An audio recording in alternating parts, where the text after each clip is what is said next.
काफी है। पूरा देखना है तो जाइए नेट पर, सच धज के जा रही है। कौन आज इतना मुकद्दस है कि जिसका दिल उड़ता ना हो? कौन है जी इतना मुकद्दस जिसका दिल बहकता ना हो? किनारे से देख भी रहे, अरे क्या चीज है यार, क्या है? खुले आम अय्याशी। और पीर साहब को घर में रखा आपने, लग जाए हमारे नजदीक ना वो पीर है ना मंगल है, समझ रहे? वो एक नंबर का खबीस है और शैतान है। हम ऐसे पीर को नहीं मानते। दूसरा, हमारा अकीदा किताब व सुन्नत है, हमारे अकायद किताब में है, सुन्नत में है। ये पीरों पे हमारे अकीदे का इन्हिसार नहीं है, ये दलील मत दीजिए आप। और जो ऐसा पीर जो अपनी मुरीदनी को लेकर भाग जाए, ना उसको हम रहनुमा मानते, ना उसके पीरी मुरीदी के हलके को हम इस्लामी निजाम समझते। हम गुलामान अहमद रजा है, कोई भी हमसे जीता नहीं। तो छम छम नाचू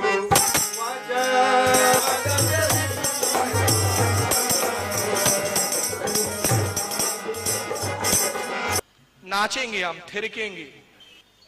कोई मौलवी ढोल नहीं बजाता। अगर ढोल शरीयत में होता और बुजुर्गों की मंशा होता, हर मदरसे से एक संदल निकलता ढोल वाला। लेकिन हमारे मदरसों से संदल नहीं निकलते भाई। हमारे उलमा नहीं ढोल बजाते हुए जाते। क्यों? क्योंकि जायज नहीं है। और मैं तुमसे पूछता हूं, जिस बुजुर्ग के उर्स के लिए तुम ढोल बजाते हो, क्या उस बुजुर्ग ने कभी इस तरह ढोल बजा के संदल निकाला है? वो बुजुर्ग आया क्यों था? उसका मकसद क्या था? बात गरीब नवाज की कर रहे हैं हम, जो हिंदुस्तान के वलियों का ताजदार है, सुल्तानुल हिंद है, सारे वली उसके गुलाम हिंदुस्तान के। वो ताजदार हिंदुस्तान आया क्यों? अपनी जमीन संजर को छोड़कर। ईरान का इलाका है संजर, ईरान से पैदल चलकर ऊंट पर घोड़े पर नहीं आया। किस लिए आया? वो ईमान देने आया, ढोल बजवाने नहीं आया था वो। तो क्या वो बुजुर्ग खुश होता है आप ढोल बजाते? कसम खुदा की उसकी रूह तड़पती है। देखता है कि मेरा मकसद क्या था, मेरा मिशन क्या था, और मेरे मिशन की नाचेंगे धज्जियां उड़ाई जा रही है।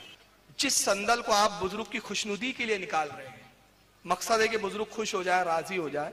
मगर उस संदल को देखकर, उस डीजे को देखकर अगर एक शख्स भी, मैं हजारों की बात नहीं कर, एक शख्स भी उससे बज़्ज़न होकर क़यामत में इसके बारे में आपसे पूछूंगी, वो बुजुर्ग आपका गिरेबान पकड़ेगा खुदा की कसम।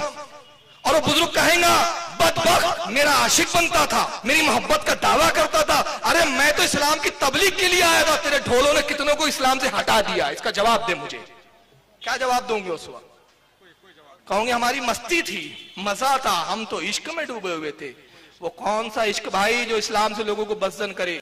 आला हज़रत से पूछा गया, ढोल बाजों का क्या हुक्म है? इरशाद फरमाया कि ये शैतान की आवाजें हैं।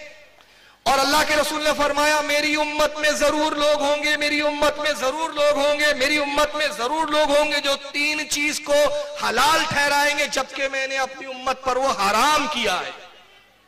मेरी उम्मत में जरूर वो लोग होंगे जो तीन चीज को हलाल ठहराएंगे, जबकि मैंने उसको हराम किया है। एक, रेशम का लिबास।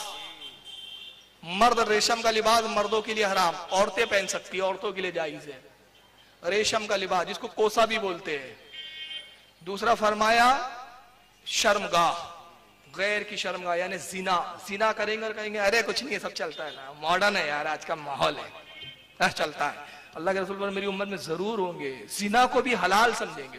और तीसरा सरकार फरमाते ढोल और बाजे। नबी ने हराम किया और आप हलाल ठहरा रहे, तो नबी खुश हो रहा है? नहीं हो रहा है। ये मसला क्या आलादत है भाई? आला से पूछा गया, हुजूर पीर कैसा होना चाहिए? फरमाया जिसमें 4 शर्तें हो वो पीर होने के लायक है। 4 में से एक भी शर्त में कम पाया जाए उससे मुरीद होना जायज नहीं। मुरीद हुआ तो बैत कायम नहीं होंगी, ये सिलसिला रसूलुल्लाह तक नहीं पहुंचेगा बल्कि शैतान तक पहुंच जाएगा। 4 शर्तें कौन सी है?